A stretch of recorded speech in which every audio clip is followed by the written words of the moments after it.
Hello guys, in today's video I'm going to show you how to fix Fortnite GPU compatible GPU problem easy and quick. If you want to fix it, it's easy. First click here and type Windows Update Settings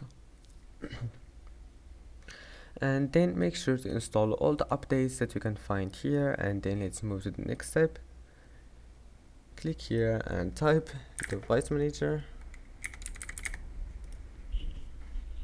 and now click Display Adapters and then right click and update all the drivers that you will find here. Search automatically for updates, and that's it. Update all drivers that you will find here, and and after that just restart your PC, and after starting your PC your problem must be fixed. Don't forget to like and subscribe, and thank you for watching this video until the end, and see you in the next video.